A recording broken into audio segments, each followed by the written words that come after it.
Hey sports fans, Coach Nick here, and we have longtime assistant coach Bill Bertka of the Lakers, who's also now the director of scouting. And we're going to break down Game 6 of the 1985 NBA Finals between the Lakers and the Celtics. Coach, do you have any images of your head from that time? When you suggested that we do this, I went to the archives and I got all my old files out, and I've got the final look of the game, which is a summation of what our thoughts were after the game was over, the final score sheet of that game in 1985, and then this is what we call our bench chart, where we chart every possession and what transpired.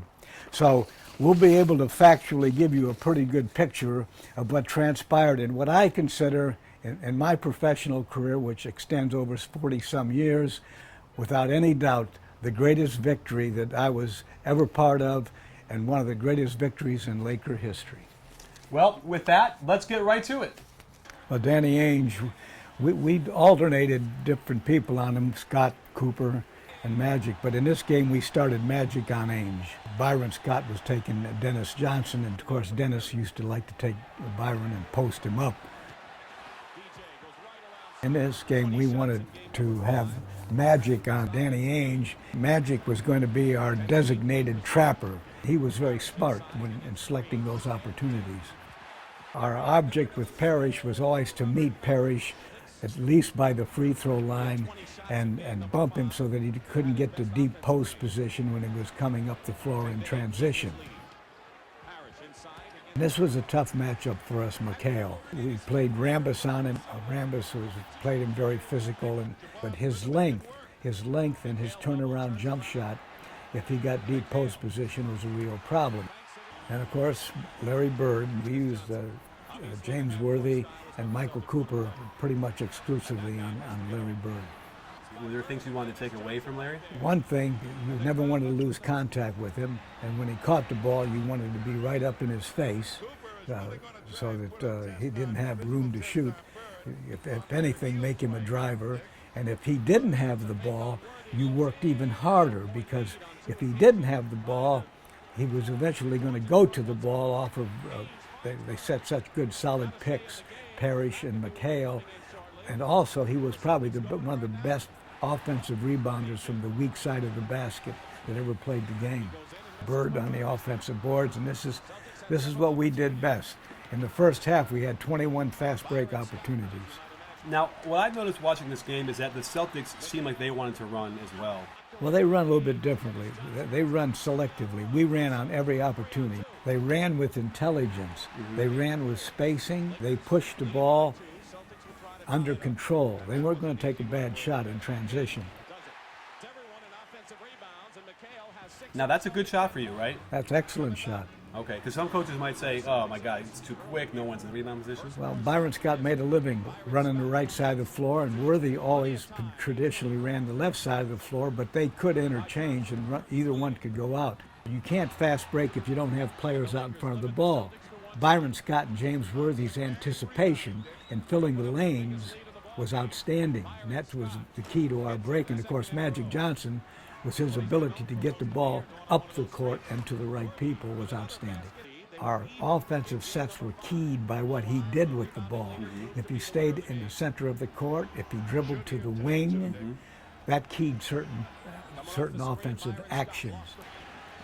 Well, Rambis didn't take a lot of shots, mm-hmm. but he was always around the offensive boards, and if he got a shot, it was usually in the elbow area. Magic's given Ainge a lot of room. Ainge wants to get the ball to McHale. He doesn't want to take all the shots. Now, see, once again, there goes Magic. That was a great example. So now you're into your rotation. Right. So the closest guy has to close out. Right. Rambis closing out now on Ainge. Right. Because normally, if that rotation happens, you have your point guard having to guard McHale. Well, our point guard in this particular case, Magic Johnson, at 6'9". And so I don't think enough people realize that even though you might be a little bit disadvantaged against a small guy, when you rotate, he's perfect, right? As a Absolutely. Absolutely. That's a good observation on your part. Maybe that's why you're a coach.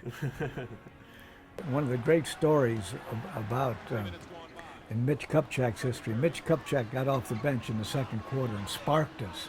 And that's why at halftime, I forget the game, it was only a 2-3 point difference in the game. Mm-hmm. Yeah, he's very physical. He's on the floor, Yeah. and it sparked the team, because when Kareem went out with his second or third foul, they went crazy in Boston Garden, because they thought, well, with Kareem out of there, we'll make a move. But Mitch Kupchak sparked the play. Kupchak crashes the boards. That was really an aggressive rebound. He should have been blocked out. The score at halftime was 55-55. Okay. So at halftime we went in and we decided to take control of the game, put pressure on them, and we really played them aggressively in the third quarter. Third quarters are when basketball games are determined. Claire B., long-time coach, used to always say third quarter is the most important quarter in basketball. We didn't have anything. We posted Kareem and Magic cut. And that wasn't as very formal. It was sort of like, feel it, you cut when you have an opening. Well, it's an automatic. In other words, you didn't have a fast break situation, so you went to your secondary offense. And the secondary offense that we had was post up Kareem. And the defense will dictate what you're going to do offensively. If they're going to double, you do one thing. If they don't double, then Kareem goes to work one-on-one. See, they're going to give Magic the shot if he wants it. That's Kurt's shot. And look where Bird was. Yeah, and they're certainly going to give Rambis that shot. There's a great fast break situation with the trailer, Kareem. That was a classic fast break situation. You know my favorite part about that is he shoots a skyhook in transition. Beautiful. And Tommy Heinsohn right now, if the Lakers indeed are content and are playing the half-court game, that means Kareem is the focal point. And I think Casey Jones... Dick Stockton and Tommy Heinsohn were a pair. I really enjoyed listening to their narration. And dare him to shoot over him and shut down the other players or double team him. If you always notice, on our fast breaks, we always get the ball in the middle of the floor. We take the ball right to the middle of the floor. Now, were you always trying to funnel Bird to the baseline, or was there any kind of a notion of that? Or yeah, we wanted no middle. Everything would go baseline where we had help. We got beat by the Celtics 8 straight times in the finals, and we finally won in Boston Garden. Do they get any more special or any different each time you do it, or is it sort of the same? This one will always be my favorite because we broke through and got rid of all the ghosts in the closet. There were so many disappointing moments.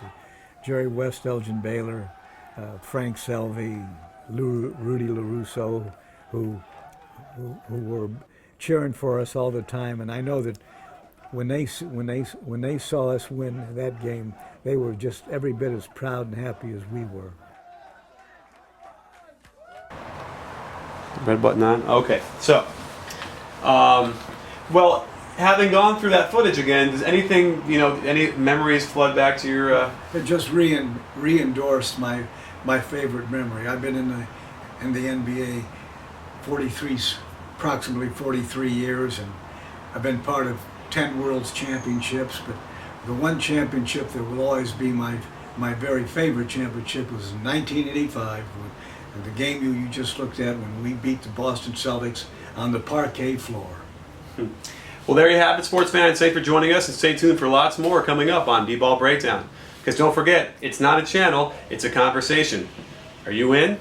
You're in, right, Coach? I'm in. All right, thanks.